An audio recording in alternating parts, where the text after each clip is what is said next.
Hi everyone, இன்றைக்கி இக்கன் சம்பால் மனீஸ் எப்படி செய்கிறதுன்னு பார்க்கலாம் வாங்க. நான் இன்றைக்கி ஒரு இக்கன் பவால் வாங்கியிருக்கேன். அது இந்த மாதிரி ஸ்லைஸ் பண்ணி மஞ்சள் உப்பு போட்டு நல்லா கழுவிட்டு இப்போ திரும்பவும் மஞ்சளும் உப்பும் போட்டு நல்லா பிசைஞ்சு வைக்கிறேன் பொரிக்கிறதுக்காக.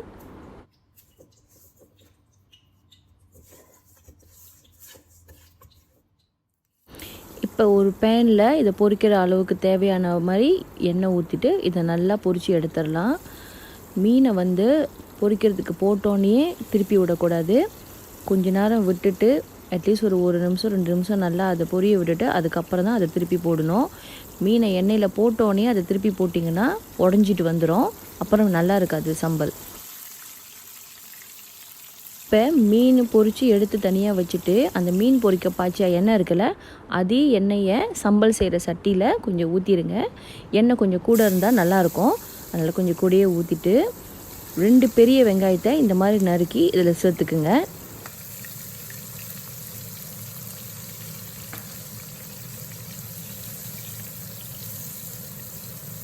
ஒரு 2 நிமிஷம் நல்லா எண்ணெயில் வெங்காயத்தை வதக்கி விட்டுறலாம்.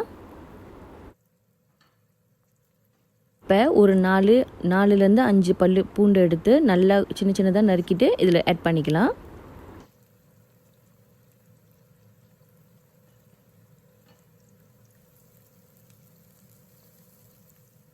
இப்போ ஒரு சோப்பு மிளகா எடுத்து அதை இந்த மாதிரி வெட்டி அதையும் ஆட் பண்ணிக்கலாம். நீங்கள் பார்த்தீங்கன்னா நான் விதையோடு தான் ஆட் பண்ணுறேன், அப்போ தான் கொஞ்சம் உரப்பாக நல்லாயிருக்கும். உங்களுக்கு விதையோடு சேர்க்க வேணான்னா விட்டுருங்க.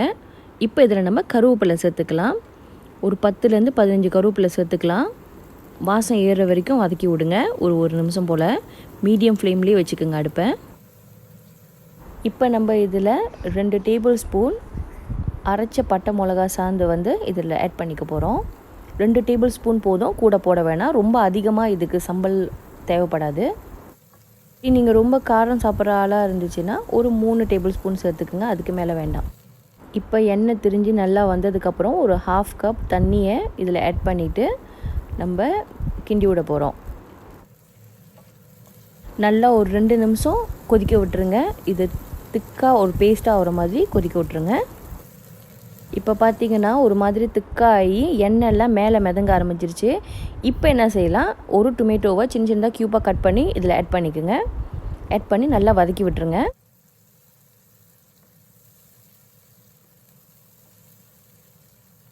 இப்போ நம்ம இதில் ஆயிஸ்டர் சாஸ் ஆட் பண்ணிக்கலாம். நான் இன்றைக்கி 2 டேபிள் ஸ்பூன் ஆயிஸ்டர் சாஸ் சேர்த்துக்கிறேன். கூடயே 1 டேபிள் ஸ்பூன் சில்லி சாஸ் சேர்த்துக்கிறேன். என்ன பிராண்ட் வேணாலும் ஆட் பண்ணிக்கலாம். சாஸ் எல்லாம் ஆட் பண்ண உடனே நம்மளோட சம்பல் ஒரு மாதிரி திக் பேஸ்ட்டுக்கு வந்துடும். நீங்கள் என்ன பண்ணுங்கள், கொஞ்சம் தண்ணி ஆட் பண்ணி ஒரு 2 கொதிக்க விட்டுருங்க. இப்போ ஒரு 2 நிமிஷம் கழித்து பார்த்திங்கன்னா நல்லா திக்காக ஆயிரும். இப்போ நம்ம இதில் ஃபிஷ் ஆட் பண்ணிக்கலாம்.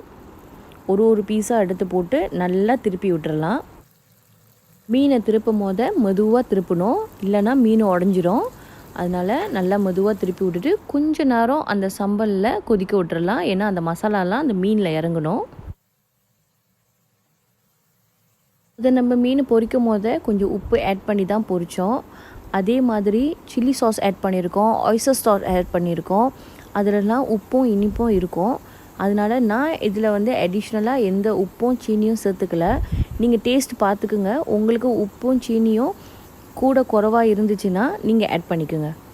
ஓகே, இப்போ அடுப்பை ஆஃப் பண்ணிவிட்டு நம்ம இதை ஒரு சர்விங் பவுலுக்கு மாற்றிடலாம். முடிஞ்சிருச்சு. இது நீங்களும் செஞ்சு ட்ரை பண்ணி பார்த்துட்டு எப்படி இருந்துச்சுன்னு எனக்கு கமெண்ட் பண்ணுங்கள். பாய்.